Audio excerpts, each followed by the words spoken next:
Ketika dulu baru awal-awal kerja sebagai pelaut, saya kerja di kapal takbut Banjarmasin. Kemudian om saya yang juga seorang pelaut memberi nasihat. Jadi pelaut, mau kerja di kapal perusahaan lokal atau perusahaan luar negeri, hal paling berat itu sama, yaitu jauh dari keluarga. Kalau sama-sama harus jauh dari keluarga, kenapa tidak mencoba berkarir di luar negeri yang gajinya lebih besar? Singkat cerita, setelah saya sign off, saya memutuskan pergi ke kampung Inggris Pare Kediri untuk belajar cara belajar bahasa Inggris. Sebagai pelaut, punya kemampuan bahasa Inggris aktif itu sudah jadi keharusan di era sekarang. Kenapa demikian? Jawabannya simpel. Suplai pelaut Indonesia lebih besar dari kebutuhan perusahaan-perusahaan pelayaran nasional. Nggak percaya? Coba perhatikan dunia kepelautan Indonesia sekarang. Sekolah-sekolah pelayaran di Indonesia semakin banyak, namun pertumbuhan armada perkapalan Indonesia segitu-segitu saja. Standar gaji juga segitu-segitu saja. Akibatnya apa? Cari kerja di perusahaan lokal yang gajinya bagus semakin susah.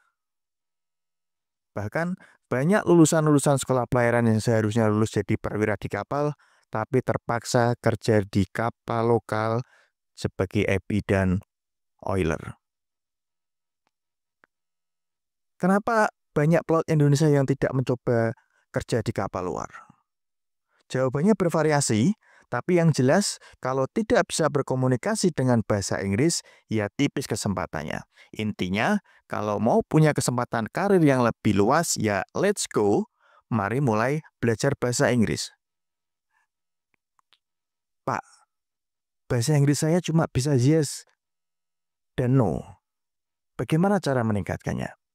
Oke gini, belajar dari pengalaman saya sendiri dan cerita dari rekan-rekan yang berkarir di luar negeri, praktik berkomunikasi langsung dengan kru internasional yang ada di kapal, dan baca tulis apapun itu yang berhubungan dengan pekerjaan di kapal adalah salah satu cara belajar bahasa Inggris pelaut yang paling cepat.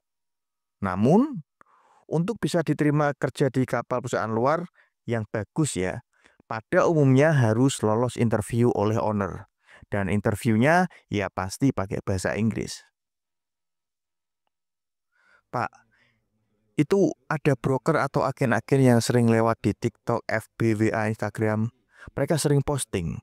Bisa memberangkatkan kru yang no English, no interview ke perusahaan-perusahaan luar. Oke, yes, betul ada seperti itu. Tapi boleh saya katakan cara berangkat seperti itu untung-untungan. Banyak cerita kalau kerja di perusahaan-perusahaan luar negeri yang mau rekrut kru dengan cara seperti itu, biasanya banyak minusnya. Misal, mau join aja sudah harus bayar cas gede. Gaji yang ditawarkan di bawah standar, kemudian saat di kapal pembayaran gaji nunggak atau malah nggak digaji. Kemudian kapalnya tidak layak, kapalnya bermasalah, macam-macam lah.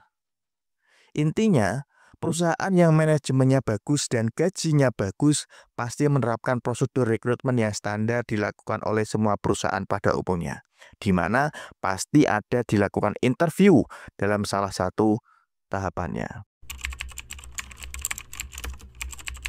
Gimana cara belajar bahasa Inggris yang efektif buat pelaut?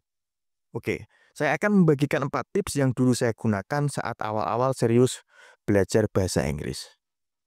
Tips pertama, listening. Perbanyaklah listening. Kenapa harus banyak listening, Pak? Oke, gini. Output dari bisa menulis adalah karena kita sering membaca. Dan output kita bisa berbicara adalah dari kita sering mendengarkan. Pernah berpikir nggak, kenapa bayi di Amerika atau Inggris bisa ngomong Inggris? Apakah orang tuanya membelikan buku grammar dan kamus bahasa Inggris, kemudian ngajarin bayi-bayinya bahasa Inggris? Tentu tidak. Jadi, bagaimana bayi itu bisa ngomong bahasa Inggris? Caranya adalah mendengarkan atau listening. Dari umur 6 sampai 12 bulan, bayi hanya akan diam dan kemudian mendengarkan orang tuanya, saudaranya, atau orang-orang di sekitar yang berbicara. Kemudian bayi pelan-pelan belajar mengucapkan satu kata, dua kata, tiga kata, dan seterusnya sampai lancar berbicara. Ketika kita belajar bahasa Inggris di sekolah, kita kebanyakan belajar dengan mata. Kita membaca buku, kita melihat guru menulis di papan tulis. Kalaupun ada input pelajaran dari indera pendengaran, kebanyakan yaitu bersumber dari suara guru yang menjelaskan. Dan sayangnya, kebanyakan guru-guru bahasa Inggris kita menjelaskan pelajaran dalam bahasa Indonesia. Itulah salah satu penyebab pelaut-pelaut kita kebanyakan lemah dalam speaking English. Terus bagaimana cara belajar dengan listening, Pak? Oke, pertama cari materi listening yang mudah dulu. Jangan cari materi listening yang susah-susah seperti materi listening TOEFL. Carilah materi listening umum yang banyak tersedia di internet dan YouTube. Belajarlah dari yang levelnya termudah. Kalian dengarkan materi itu berulang-ulang. Kemudian jika sudah 100% mengerti, selanjutnya cari yang lebih susah levelnya. Begitu terus. Belajar listening itu fleksibel, seperti Anda mendengarkan musik atau radio. Listening bisa sambil tiduran kalau mau tidur, sambil bersih-bersih, sambil ngerjain paperwork, sambil nyantai ngopi, sambil jalan santai, sambil jogging dan olahraga. Jika Anda rutin mendengarkan podcast, video, film, ataupun apapun itu yang ada orang ngomong bahasa Inggris di dalamnya secara rutin, percayalah, dalam 6-12 bulan kemampuan speaking Anda akan meningkat. Tips nomor 2, selalu belajar mengucapkan kalimat bahasa Inggris. Belajarlah mengucapkan sebuah kalimat dalam bahasa Inggris.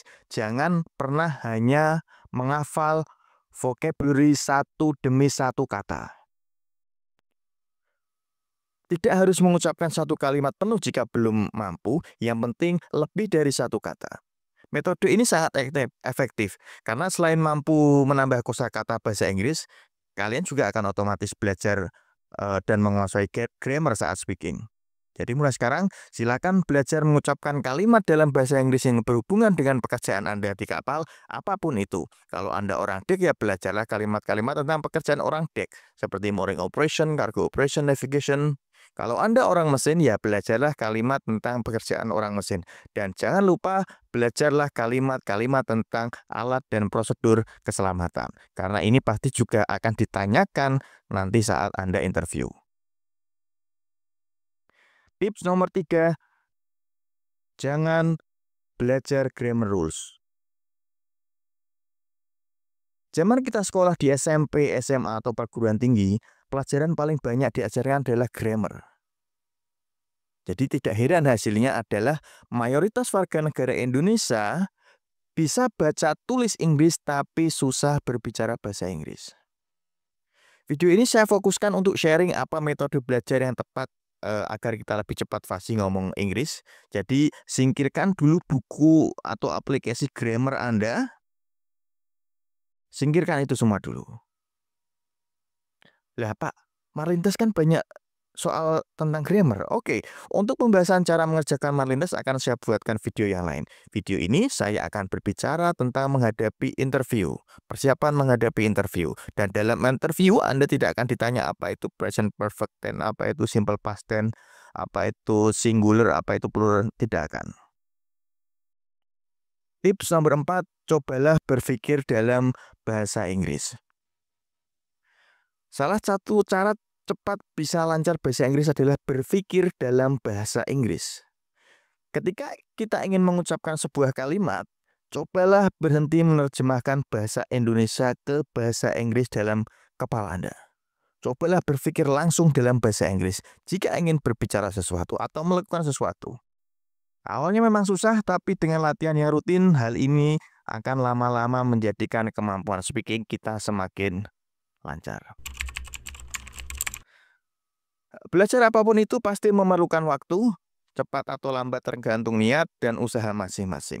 Saya dulu kursus bahasa Inggris di Paris sekitar 2 bulan, dan apakah setelah 2 bulan tersebut saya tiba-tiba lancar bahasa Inggris? Tentu tidak.